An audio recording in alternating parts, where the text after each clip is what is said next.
Welcome into our February 2023 NFM Salute. I'm NFM TV's Greg Scher. We are heading south to St. Augustine, Florida, where we are joined by retired Marine Lieutenant Denis Oliverio, who gave us 20 years of service, served 2 tours in war zones, has some interesting stories to share, and we are so delighted and honored to have you with us, Denis, on NFM TV. Thanks for agreeing to be with us, and thank you so much for your service. Thank you, Greg. Honored to be here. You're one of 10 children. You're from the Boston, Massachusetts area originally, and you went into service right out of high school. Let's start right there. What made you serve? What gave you that conviction to know that's where you needed to head? Yeah, I had a very strong desire to join the military from an early age. I had a brother that was in the Air Force and watched him come home with his training and his uniforms. And my mother was a very, very big supporter of the military. 6 of us, 5 and me, all decided to go down to the recruiter's office and join together. And before you knew it, you were in a war zone. Desert Storm was your first tour of duty, 1990 to 1991. How long after you joined until you ended up there?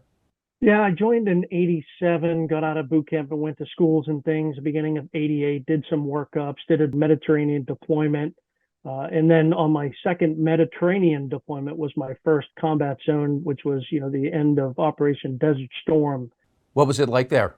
Unbelievable. So coming from the United States and the way our life is and going over to another country is significant. It can change your opinion on how you have life, but let alone that, going into a country that's at war and seeing how things are there.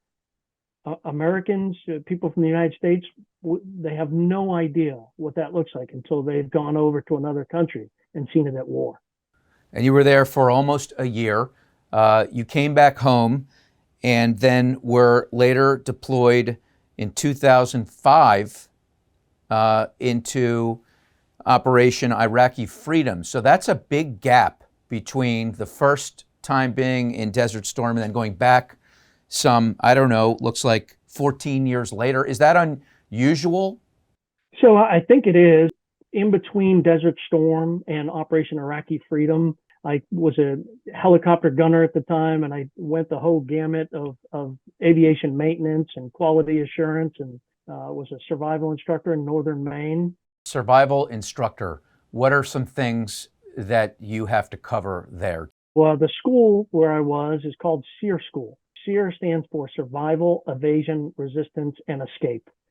It's kind of like a POW school. We teach high-risk of capture personnel how to survive after ejecting or evading enemy captivity. Did you ever talk to a student after they were forced to use the tactics that you showed them? During my tour as an instructor, Captain Scott O'Grady was actually, in Bosnia, was shot down, evaded captivity.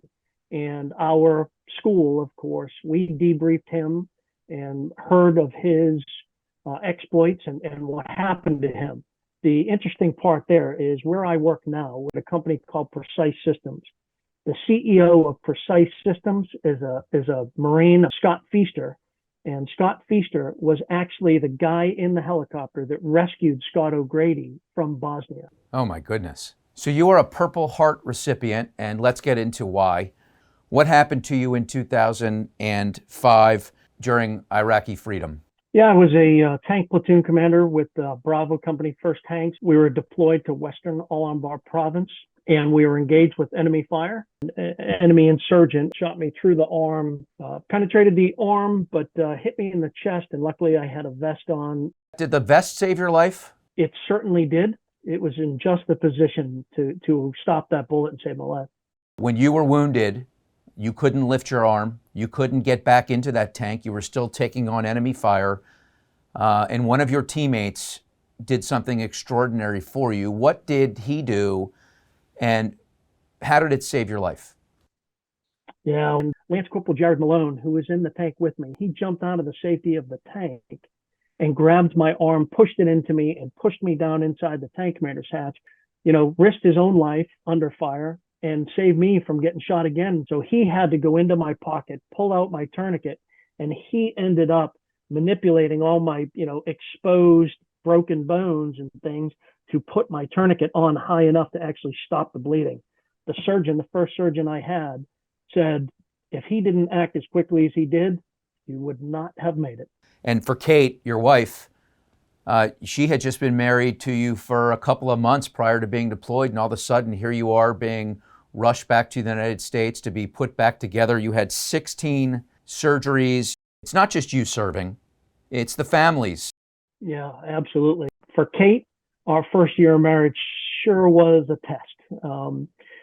Wasn't long after we were married, I was injured, get flown back to the States.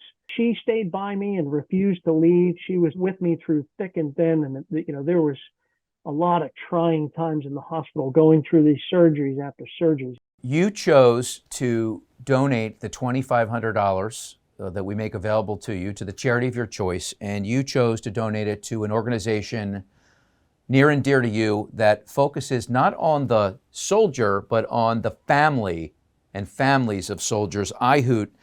IHOOT has helped 28,000 families take trips to get away. And it's run in part by a gentleman who also served in the Marines by the name of Philip Strambler. He's a friend of the NFM Salute.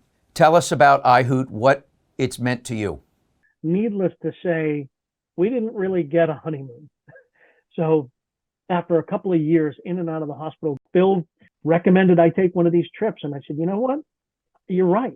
So I filled out an application, and sure enough, I got to go to Hawaii, one of my bucket list places. I mentioned you are a Purple Heart recipient. The lion's share of those who served that receive these medals don't get to hold them in their hand. You were fortunate. You're among the fortunate few. What does it mean to you? Yeah, you're absolutely right. Nobody wants a Purple Heart, but if you get it and you're able to hold it in your hand, you're one of the lucky ones. And you're able to use your left arm, which is the one that had all of those surgeries. So you don't have full mobility, but you're able to golf, ride horses, rope cattle. So I guess you're having some fun. I absolutely am. Yeah, you would have never thought a kid from Boston would be sitting on a horse, rope, and steer. But my daughter got into horses at a really young age. She's a competitive rodeo gal. So what kind of dad would I be if I didn't try and get on a horse and get out there? And now we're out there as a family ordeal. You risked your life for this country. Thank you for that.